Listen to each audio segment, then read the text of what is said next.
Hi, I'm Marty Nemko. The effective altruism movement recommends giving to try to improve health in developing nations. Well, I believe that there is a more effective focus, and that is increasing what I call gross world flourishing.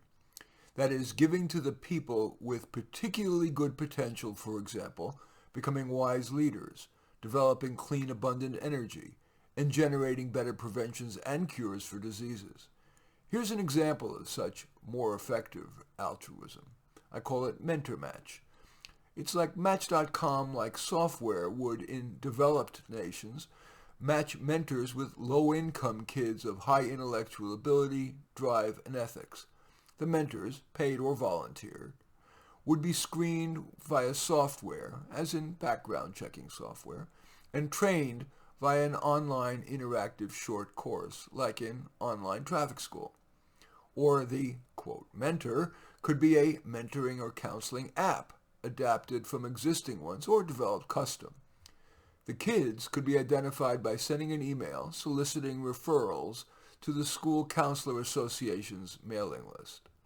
Why is Mentor Match more likely to increase gross world flourishing than, for example, a charity touted by effective altruism, that is, mosquito nets in tropical nations? First, focusing on high-ability kids is more likely to have a bigger effect on gross world flourishing than an unselected group. Compared with kids from rich families, low-income kids are more likely to have significant unmet need in achieving their potential. Compared with people in developing nations, those in developed nations face fewer external barriers to achieving their potential. The benefits of investing in young people last longer. The kids should, however, be old enough to have demonstrated that they're already doing more than their age peers to increase gross world flourishing. For example, a child who in a low-income middle school started a thoughtful student newspaper. And finally, unlike group activities, mentoring is individualized in topic, in pace, and in approach. Mentoring, human or digital, promises to help kids with practical and perhaps emotional roadblocks, increase motivation, and in turn make them more likely to increase gross world flourishing.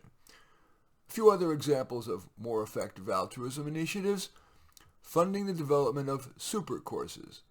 These would be taught online by world-class transformational instructors. Each lesson would be further enhanced by exciting demonstrations, simulations, and gamification. Machine learning would keep improving the individualization of instruction based on the student's performance, on the previous mini-quiz, and on the child's facial expressions: happy, sad, engaged, disengaged. Lessons could be translated into any language and accessible on a phone, which are ubiquitous even in developing nations. Another example of a kind of a more effective altruism initiative: funding top iconoclastic STEM students to pursue research that is basic, not applied. Basic research provides the foundational knowledge that's prerequisite to application. Because basic research's impact is less certain and more long-term, government and corporate funding are limited. Also, the brilliant iconoclast may have a hard time coping with an educational system that prizes conformity. Candidates could be found by querying STEM department chairs at top universities. Areas of research with great potential to increase gross world flourishing include sufficiently safe, clean, unlimited sources of clean energy, nuclear fusion, hydrogen power, and so on. Understanding the foundations of the human genome at the molecular level on up, for example, protein folding. Such research is the precursor to preventing and curing such diseases as cancer, coronary disease, and diabetes. With sufficient ethical guardrails, such research is also prerequisite to enhancing impulse control, problem-solving ability, maybe even altruism, and those in turn are key to improving gross world flourishing. Another possible focus would be improved data mining. It's less sexy, but whether you're searching a database or the internet, data mining is central to our ability to find what we want from the world's inconceivably large and ever-growing mountain of data, and in turn, for us to increase gross world flourishing. And a final example, or not even not a final, but one more, I want to give you two more, Examples of what I consider more effective altruism is to fund independent researchers working on initiatives that promise to increase gross world flourishing, yet aren't well funded. University or corporate-based researchers are often restricted to what government, other corporations, and individual investors will fund, and such research is usually incremental, low risk, and promises quick economic return.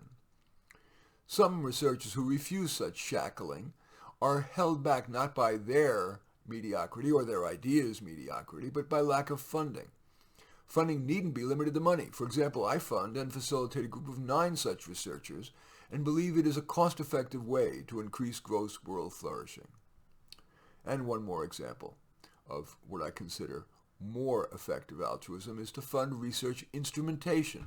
It's sexy to fund research that focuses directly on a societal problem, but much such research requires something less sexy, instrumentation.